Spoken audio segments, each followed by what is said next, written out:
The courtroom truth. Noah sat on the hard wooden bench, his small fingers twisting together in his lap. The grand courtroom stretched high above him, its dark wood panels and towering bookshelves making him feel even smaller than his 9-year-old frame already was. The air smelled of old paper and polished furniture, but beneath that, there was something else, tension. A kind of nervous energy that made his stomach churn. Beside him, Jenna, his foster mom, gave his hand a reassuring squeeze. Her touch was warm and gentle, but even that didn't stop the anxious flutter in his chest. She always knew when he needed comfort, always knew the right words to say. But today, Noah wasn't sure if any words could calm the storm brewing inside him. On his other side, Michael, his foster dad, sat tall and confident, his protective presence like a shield against the unknown.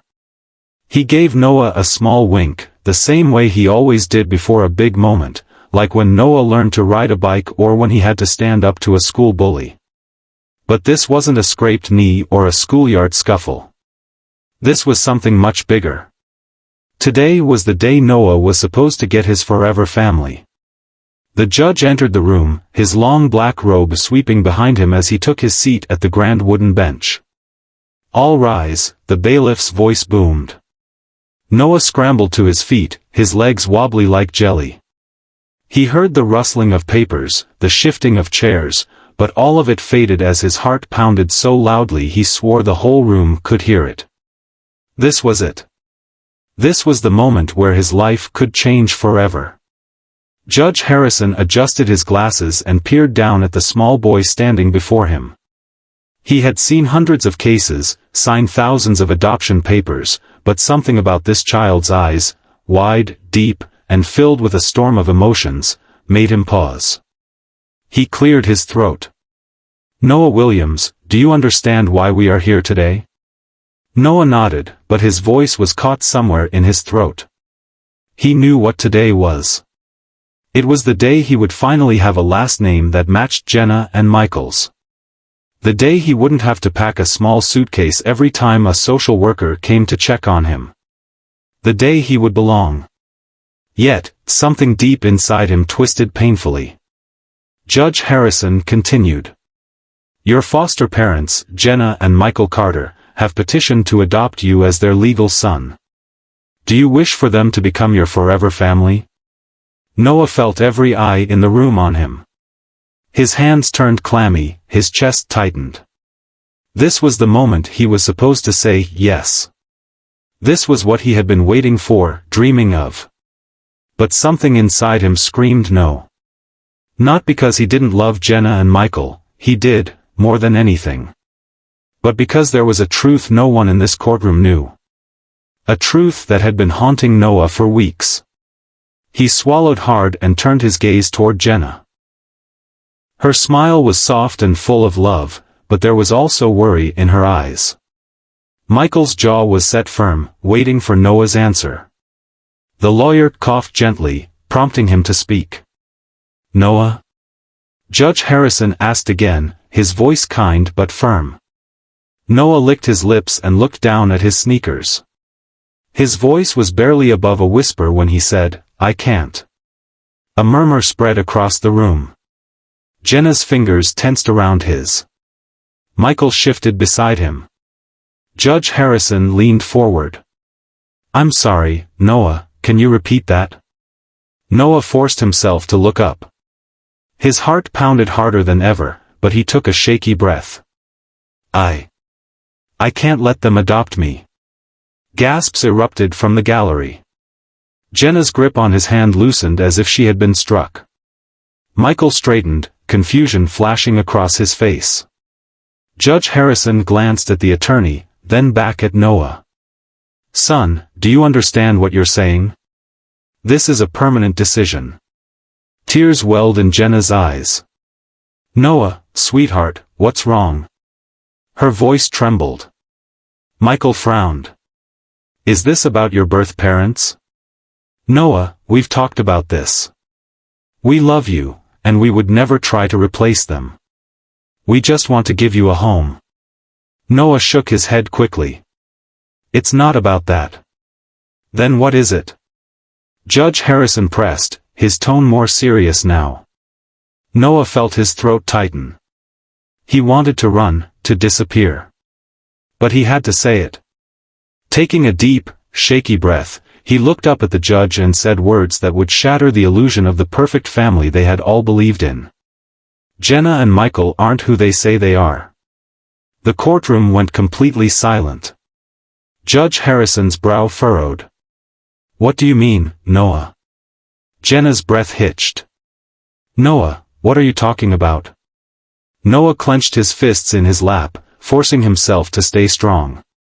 He had overheard things, whispers, phone calls, arguments behind closed doors. At first, he thought it was normal, that maybe he was imagining things. But then he started noticing the little things, the way Jenna locked doors when she thought no one was watching, the hushed conversations with strangers, the sudden disappearances at odd hours. And then there was the phone call. The one that changed everything. Noah had overheard it just a week ago, hidden behind the staircase while Jenna thought he was asleep. I know it wasn't part of the deal, she had whispered. But we can't let this fall apart. If we go through with the adoption, it's done. There's no turning back. We get what we came for. What about Noah? The voice on the other end had asked. A long pause. Then Jenna's voice had turned cold.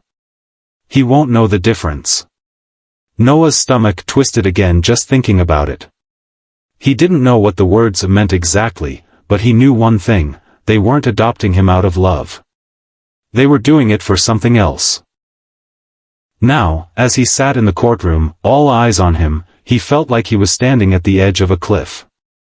If he spoke the truth, everything he had known could crumble. But if he stayed silent, he might never know what Jenna and Michael were really hiding. He had to make a choice. And so, with a deep breath, he finally said it. They're not adopting me because they love me. Jenna gasped, her hand flying to her mouth. Michael's face darkened. Judge Harrison narrowed his eyes. Then why do you think they want to adopt you, Noah? Noah's chest rose and fell quickly, his voice barely above a whisper. Because of the money. The entire courtroom exploded into chaos, the secret unraveled. The moment the words left Noah's lips, the courtroom descended into chaos. Gasps filled the air, whispers turned into murmurs, and the gavel struck down sharply. Order! Order in the court! Judge Harrison's voice boomed over the rising noise, but the tension in the room had already reached a boiling point. Jenna looked like she had been physically struck. Her lips parted, her eyes wide and glistening. Noah, sweetheart, what are you talking about? Her voice wavered as if she couldn't believe what she was hearing. Michael's face had darkened, his jaw clenched so tightly that a vein pulsed in his temple. His hand curled into a fist on the table, but he kept silent, watching Noah carefully. Noah's heart pounded like a drum in his chest. He hadn't planned for this. He hadn't expected to say it out loud, at least not in front of a room full of people. But the words had spilled out like a dam breaking, and there was no going back now. Judge Harrison leaned forward, his sharp eyes fixed on Noah. Son, this is a serious accusation. Do you have any proof of what you're saying? Noah swallowed hard. His hands trembled in his lap. I heard them talking. I wasn't supposed to, but I did. He glanced at Jenna, then at Michael. She said something about getting what they came for once the adoption was final. And that I wouldn't know the difference. Jenna shook her head, her face twisting in distress. Noah, you must have misunderstood. We love you. We've always loved you. Her voice was pleading now. We would never do anything to hurt you. Michael's voice was quieter, but there was an edge to it. This is ridiculous. The boy is confused. He doesn't know what he's saying. Noah felt his throat tighten. Maybe they were right. Maybe he had misunderstood. But deep down, he knew the truth, something wasn't right. He could feel it. Judge Harrison turned to their lawyer. Is there any financial incentive tied to this adoption? The lawyer, a tall man in a crisp navy suit, hesitated before clearing his throat. Your Honor, while I can't speak to private conversations, I can confirm that the Carters would receive a substantial adoption subsidy. Noah's stomach dropped. He hadn't even thought about money until now. Judge Harrison's brows furrowed. How substantial? The lawyer hesitated again before responding. A little over $200,000. Gasps rippled through the courtroom. Jenna's face went pale. That's not why we're adopting him, she cried. We love him. That money is to help take care of him. Judge Harrison raised a hand to silence her. His eyes flickered toward Noah. Son, has there ever been a time where you felt unsafe in their care? Noah hesitated. That was the hardest part of all. Jenna and Michael had never hurt him. They had never yelled, never hit him, never locked him away like his first foster home had. They had given him food, shelter, even love, at least, he thought they had. But then he remembered the night Jenna had whispered into the phone. If we go through with the adoption, it's done. There's no turning back. Noah's fingers twisted in his lap. He couldn't explain why, but something about those words had felt wrong. Judge Harrison sighed and pinched the bridge of his nose. This case is more complicated than I anticipated. He turned to the lawyer. I want a full investigation into the financial dealings and background of this adoption. Jenna's breath hitched. Your Honor, please. We've done nothing wrong. Michael finally spoke, his voice sharp and firm. This is ridiculous. We're good people. We've followed every legal step. And now, because of a child's misunderstanding, we have to be investigated? His jaw clenched. This is a waste of time. Judge Harrison's gaze hardened. That's not for you to decide, Mr. Carter.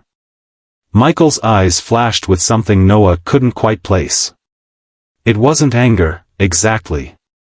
It was something colder. More calculating. For the first time, Noah realized, Michael wasn't shocked by the money. He wasn't even surprised that they had been caught. He was angry that they had been stopped. Noah felt his stomach twist into knots. The judge sighed and turned back to him. Noah, I need you to be honest with me. Do you want to stay with the Carters? Noah's throat tightened. He looked at Jenna, her eyes filled with desperation. He looked at Michael, his expression unreadable. He thought about the bedtime stories, the warm meals, the way Jenna had wiped away his tears when he had bad dreams. Then he thought about the whispered conversations. The money. The fact that something wasn't right. And suddenly, he knew the answer. His voice was barely above a whisper, but it was steady. No. I don't. Jenna let out a strangled sob, covering her mouth with her hands. Michael's nostrils flared. Judge Harrison nodded solemnly. Then that settles it. The adoption is officially denied. The gavel struck down. The courtroom erupted into murmurs, but Noah barely heard any of it. His chest felt tight, his hands shaky, but deep down, there was a strange sense of relief. He had spoken the truth. But as he glanced at Michael one last time, a shiver ran down his spine. Because the way Michael was looking at him now wasn't the way a father should ever look at a child, shadows of the past. The courtroom emptied out slowly, but the tension still hung thick in the air. Jenna sat frozen, her hands trembling in her lap. Michael, however, had a different reaction. His face was stiff with barely contained fury, his gaze locked onto Noah like a predator sizing up its prey. Noah felt the weight of Michael's stare, and even though the judge had ruled against the adoption, he wasn't sure if he was truly free. A deep, unsettling feeling churned inside him. He knew this wasn't over. A firm hand rested on his shoulder, breaking him from his thoughts. "Noah? Are you all right?" Noah looked up to see Ms. Carter, his caseworker, kneeling beside him. Her brown eyes were filled with concern, her lips pressed into a tight line. Noah nodded hesitantly, but he wasn't sure if he meant it. What happens now? The judge had denied the adoption, but where would he go? Would he be placed in another home? Would he be shuffled around from place to place, just like before? He thought about the countless homes he had lived in. The ones where he had been nothing but a burden. The nights he had gone to sleep hungry, cold, and afraid. Jenna and Michael had never hurt him like that, but the truth was, he didn't know what their intentions really were. Ms. Carter squeezed his shoulder gently. "Come on, let's get you somewhere safe." As they started walking toward the exit, he felt Jenna's gaze burn into him. He turned slightly, and his heart clenched at the sight of her tear-streaked face. "Noah, please," she whispered, her voice breaking. "You know we love you." For a brief moment, doubt clouded his mind. Had he done the right thing? Had he just given up on the only family he had ever known? But then Michael's voice cut through the air, low and venomous. "You made a huge mistake, kid." Noah froze. Judge Harrison, who had been gathering his papers, suddenly looked up. His sharp eyes narrowed on Michael. "Mr. Carter, I strongly suggest you choose your next words carefully." Michael scoffed, forcing a bitter chuckle. "I didn't mean anything by it." He placed a hand on Jenna's back, urging her to stand. "Let's go." Jenna hesitated, looking at Noah one last time before following Michael out of the courtroom. Noah exhaled shakily. Ms. Carter gently guided him toward the door. "We'll talk about what happens next once we're back at the office, okay?" Noah didn't respond. He simply nodded, feeling like a heavy weight had settled on his chest. As they stepped outside, the chilly air bit at his skin. The world felt bigger than ever, and for the first time in a long while, he felt truly alone. A new home, a new fear. Later that evening, Noah found himself standing in front of a new house. It wasn't particularly large, but it looked warm and welcoming. The porch light flickered softly, casting a golden glow against the deepening sky. Ms. Carter rested a hand on his shoulder. "This is Ms. Evelyn's home. She's been fostering kids for years. I think you'll like her." Noah hesitated. He had heard that before. People always said things like that, but it never turned out to be true. Ms. Carter must have sensed his hesitation because she crouched down to his level. "Listen to me, Noah. You're safe here. And I promise, we're going to figure everything out, okay?" Noah swallowed the lump in his throat and nodded. The front door creaked open, and an elderly woman stepped onto the porch. Her silver hair was tied up in a loose bun, and she wore a thick knitted sweater. Her smile was warm, but her eyes were sharp, observant. "Well now, you must be Noah," she said, her voice gentle. "Come on in, child. You must be freezing." Noah hesitated for only a second before stepping inside. The house smelled of vanilla and something warm, apple pie, maybe. It felt different. Not like the places he had been before. But no matter how safe it felt, he couldn't shake the fear curling in his stomach. Because deep down, he knew Michael wasn't finished with him yet. The midnight call. That night, Noah lay awake in bed, staring at the ceiling. Ms. Evelyn had been kind, offering him a warm meal, clean clothes, and a soft bed. But his mind wouldn't let him rest. Then, just as he was about to close his eyes, a soft vibration from across the room made his breath catch. His phone. He sat up slowly, his pulse hammering in his chest. He wasn't supposed to have a phone, Ms. Carter had taken it earlier that day. So how was it here? He reached for it cautiously, his fingers trembling as he picked it up. One new message. From an unknown number. His heart pounded as he clicked it open. You should have kept your mouth shut. Now you'll regret it. Noah's blood ran cold. The phone slipped from his fingers, landing on the wooden floor with a dull thud.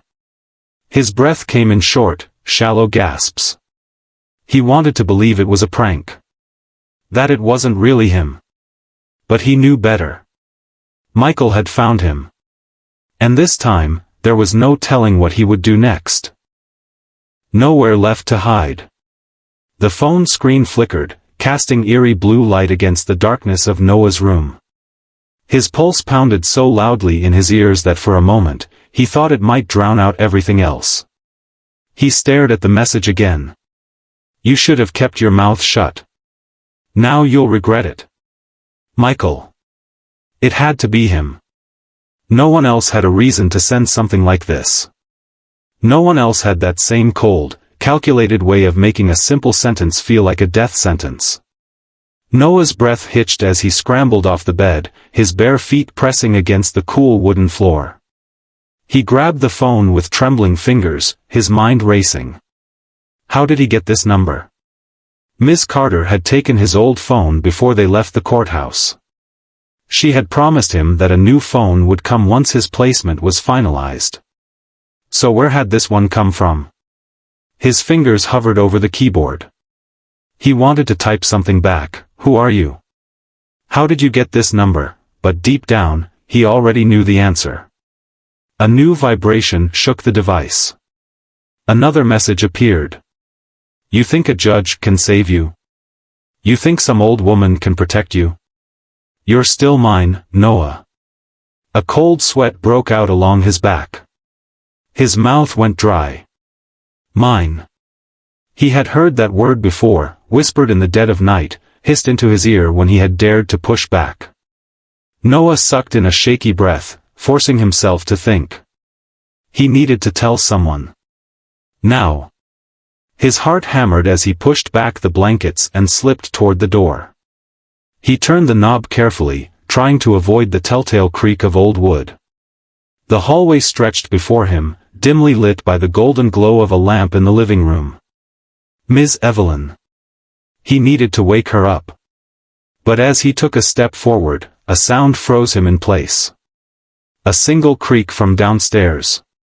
The blood drained from Noah's face. That wasn't the house settling. That wasn't Ms. Evelyn moving around. Someone was inside. The intruder. Noah's breath hitched, and his body moved on instinct. He stepped backward, retreating into the safety of his room. His fingers fumbled for the lock, twisting it into place just as another sound echoed from below. A slow, deliberate footstep. Whoever was there wasn't in a hurry. Noah clenched his jaw, forcing himself to breathe as he backed away from the door. He needed a plan. He needed a way out. His eyes darted to the window. It wasn't a far drop, maybe 8 or 9 feet to the ground. If he landed right, he wouldn't break anything. But what if he wasn't fast enough? Another footstep. Closer this time. Noah's fingers tightened around the phone. He turned the screen back on, his heart slamming against his ribs as he typed out a single message. Ms. Carter. Someone's here. I think it's Michael. Please help. He hit send. A moment later, the screen flashed. Message failed. No service. His stomach twisted. No service? How was that possible? He had just received messages a few minutes ago. Unless Michael had planned this. A shudder ran down his spine. He forced himself to move, to act. He couldn't just stand here and wait. The window. He darted toward it, unlocking the latch as quietly as possible. The night air was crisp against his skin as he pushed the window open. The street was empty, the only sound the rustling of leaves in the wind. One deep breath. No time to hesitate. Noah swung his legs over the edge, gripping the frame tightly. He glanced downward, calculating his landing. If he could angle his fall toward the grass instead of the concrete, he might be okay. Just as he prepared to let go, the bedroom door handle twisted. Locked. A pause. Then, bang. The door rattled against the frame. Noah didn't wait to see what happened next. He released his grip and fell. Escape into the night. The impact sent a sharp jolt up his legs, but he stayed on his feet. His breath came in short, panicked gasps as he sprinted across the yard, past the porch, past the mailbox. He needed to get to the street. He needed to. A car engine roared to life. Noah's head snapped toward the driveway. A black SUV. Michael. He was here. The headlights flared to life, illuminating Noah in their blinding glow. His body reacted before his brain did, his feet pounding against the pavement as he veered off toward the trees. The engine growled, tires screeching as the vehicle lurched forward. Noah ran. The cold air burned his lungs, but he pushed harder. He weaved between the trees, his sneakers crunching against dead leaves and twigs. The sound of the SUV followed him, relentless, closing in. Then, silence. Noah skidded to a stop, chest heaving. The car had stopped. His heart pounded. Why? A slow realization crept over him. Michael didn't need the car to chase him anymore. He was already in the woods. A twig snapped to Noah's left. He barely had time to turn before a rough hand grabbed the back of his hoodie, yanking him backward. Panic exploded inside him as he kicked, thrashed, fought. But Michael was stronger. No more running, kid. His voice was calm. Almost amused. Noah clawed at his grip, but Michael just chuckled, dragging him closer. You should have listened, he murmured, voice low in his ear. Now I have to remind you who you belong to. Terror surged through Noah like a wildfire. But deep beneath the fear, something else stirred. Rage. Michael had stolen too much from him already. His childhood. His trust. His safety. He wasn't going to let him take anything else. Noah's fingers curled into a fist. Then, with everything he had, he swung. The hit landed squarely against Michael's jaw, sending a shockwave of pain through Noah's knuckles. Michael cursed, momentarily loosening his grip. It was all Noah needed. He tore free, stumbling forward, sprinting blindly through the dark. Lights. There, through the trees. A house. He ran faster than he ever had in his life, the distant roar of Michael's anger fading behind him. As he reached the house, he pounded on the door, gasping for air. The porch light flickered on. A shadow moved behind the glass. Then, the door swung open. And standing there, holding a gun, was Ms. Evelyn. Her eyes widened as she took in the scene. Noah? Behind him, a car engine revved. Tires screeched. Then, silence. Michael was gone. For now. Noah collapsed onto the porch, sucking in air, his entire body shaking. Ms. Evelyn knelt beside him, pressing a warm hand to his back. You're safe now, child. Noah wanted to believe that. But deep down, he knew. This was far from over, shadows of the past. Noah sat on the edge of the couch, his body still trembling from the chase. The warmth of Ms. Evelyn's home should have made him feel safe, but his mind was racing too fast for comfort.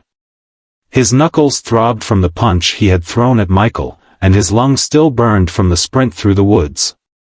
Ms. Evelyn stood in the doorway, her silhouette framed against the night. The gun in her hands was steady, her sharp eyes scanning the darkness. Noah swallowed hard. Do you think he's still out there? She didn't answer right away. Her lips pressed into a thin line as she took a step onto the porch, her gaze sweeping across the street. The black SUV was nowhere to be seen. The only sound was the distant hum of crickets and the occasional rustling of leaves. Finally, she turned back toward him. "I don't know, child," she admitted, her voice low but firm. "But I do know this, he'll be back." Noah's stomach clenched. He had known it, too. Michael never let things go. Ms. Evelyn walked inside, locking the door behind her. She set the gun down on a nearby table and sighed, running a hand through her silver-streaked hair. "Come on now, let's get some tea in you. You're shaking like a leaf in the wind." Noah hesitated, then nodded. He followed her into the kitchen, feeling the weight of the night settle onto his shoulders. The house smelled like cinnamon and old books, a stark contrast to the cold fear still gripping his chest. Ms. Evelyn moved with quiet efficiency, setting a kettle on the stove. "Tell me, child," she said without turning around, "why does that man want you so bad?" Noah clenched his fists. "Because he doesn't like losing." She finally turned to face him, her eyes narrowing. "What do you mean?" Noah hesitated. He hadn't told her much about Michael. About what he had endured. About why he had been so desperate to escape. But after tonight, there was no point in keeping secrets. He took a deep breath. "Michael, he was my foster father." Ms. Evelyn's expression darkened. "I lived with him for 3 years, Noah continued, his voice barely above a whisper. "At first, he was nice. Too nice. He'd buy me things, tell me I was special." His stomach churned at the memory. But then, he changed. He controlled everything. He decided when I could eat, when I could sleep. If I did something wrong, he'd... Noah cut himself off, his throat tightening. Ms. Evelyn's eyes softened with understanding. She reached out, gently placing a warm hand over his. "You don't have to say it, baby. I know." Noah looked down at his lap. "I finally reported him. The social workers took me away, but he swore he'd find me. That I was his." He shuddered. "And now he has." A heavy silence settled between them. The kettle whistled, breaking the tension. Ms. Evelyn moved to pour the tea, but her mind was clearly elsewhere. Finally, she spoke. "He's dangerous." Noah nodded. "I know." She slid a steaming cup across the table. "Well, so am I." Noah blinked. Ms. Evelyn's expression hardened.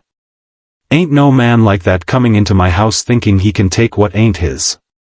He may think he's untouchable, but I got news for him, he picked the wrong woman to mess with." For the first time that night, a flicker of something other than fear stirred inside Noah. Hope. A ghost in the night. The tea helped calm Noah's nerves, but sleep refused to come. He lay in the guest bed, staring at the ceiling, every creak of the house setting his heart racing. His phone was dead, or at least, whatever signal Michael had jammed was still in place. There was no way to call for help. No way to warn Ms. Carter. Noah clenched the blankets around him, frustration bubbling inside. He couldn't just sit here and wait for Michael to strike again. A sudden noise snapped him out of his thoughts. A soft click. Not the usual creaks of an old house. Not the wind. A lock turning. Noah froze, his pulse spiking. He strained his ears, listening. Another click. The front door. Noah shot up in bed, his heart hammering. Was it Ms. Evelyn checking the locks? Or was someone unlocking them? Moving on instinct, he slipped out of bed, creeping toward the door. The hallway was dimly lit, shadows stretching along the walls. Ms. Evelyn's room was across the hall. The door was closed. But the front door. It was open. Noah's breath hitched. A figure stood in the doorway, silhouetted against the streetlight. Michael. His face was hidden in the shadows, but Noah felt his presence. He took a step inside, slow and deliberate. Noah's muscles locked in place. His mind screamed at him to run, to scream, but his body refused to move. Michael took another step. Then. A loud click. Ms. Evelyn's shotgun was aimed directly at his chest. "I suggest you stop right there," she said, her voice like steel. Michael froze. His lips curled into a sneer. "You wouldn't shoot an unarmed man, would you?" Ms. Evelyn didn't blink. "Try me." Michael's jaw tightened. "You don't understand. He belongs to me." That single word, belongs, made Noah's blood boil. Before he knew what he was doing, he stepped forward. "I don't belong to anyone." Michael's gaze snapped to him. "You don't get it, do you?" he hissed. "I own you. I made you who you are." Noah's hands clenched into fists. "No," he said, voice steady. "You tried to break me. But I survived." Something in Michael's expression shifted, just for a second. Then Ms. Evelyn cocked the gun. "You got 3 seconds to turn around and leave before I decide you ain't worth the bullet." Michael's eyes darkened, his body tense. But he must have known he wouldn't win this fight. He took a slow step back. Then another. His eyes locked onto Noah's. "This isn't over." And then, he disappeared into the night. The door slammed shut behind him. Noah let out a breath he hadn't realized he was holding. Ms. Evelyn turned to him, her expression unreadable. "You all right, child?" Noah swallowed. He didn't know what he felt. Relief? Fear? But one thing was certain. Michael was still out there. And next time, he wouldn't walk away so easily. The calm before the storm. The house was silent. Too silent. Noah sat at the kitchen table, his fingers wrapped tightly around a warm cup of tea. Ms. Evelyn sat across from him, her shotgun resting against the chair, her sharp eyes locked on the front door as if daring Michael to come back. He wouldn't. Not tonight. But that didn't mean they were safe. Noah exhaled slowly, his mind replaying Michael's last words. "This isn't over." It wasn't a threat. It was a promise. Ms. Evelyn must have seen the worry on his face because she leaned forward, her voice firm but gentle. "You listen to me, Noah. That man don't own you. He don't decide your fate. You do." Noah swallowed, gripping his cup tighter. He wanted to believe her. But Michael was relentless. Even with a gun aimed at him, he had walked away smiling. Like he knew something they didn't. Noah's stomach twisted. "He's not going to stop." Ms. Evelyn nodded. "No, he ain't. But neither are we." She stood up, pouring herself another cup of tea. "I know men like him. Bullies. Manipulators. They think they can break you just by saying the right words, making you feel small." She looked him dead in the eyes. "But you ain't small, child. And you sure as hell ain't broken." Noah wanted to believe that. But how could he? He had spent years under Michael's control, years thinking there was no way out. And now, even after escaping, he still felt like he was running. He clenched his jaw. No more. He was tired of running. Ms. Evelyn studied him for a moment, then nodded as if she could hear his thoughts. "Good." Noah frowned. "Good?" She smirked. "That fire in your eyes. That means you're finally ready." "Ready for what?" Her smirk widened. "To fight back. The plan." The next morning, the first thing Noah did was check his phone. Still no signal. Michael was making sure he couldn't call for help. Which meant Michael had access to something bigger than just himself. Noah gritted his teeth. It made sense now. He had always known Michael wasn't just some foster parent with a temper. He had connections. The kind that could make people disappear. Ms. Evelyn sat at the table, flipping through a thick, leather-bound book. "What's that?" Noah asked. "Names," she replied, not looking up. "People who owe me favors." Noah raised an eyebrow. "Favors?" She finally looked up, a sly grin on her face. "You don't get to be an old black woman in this world without collecting a few debts."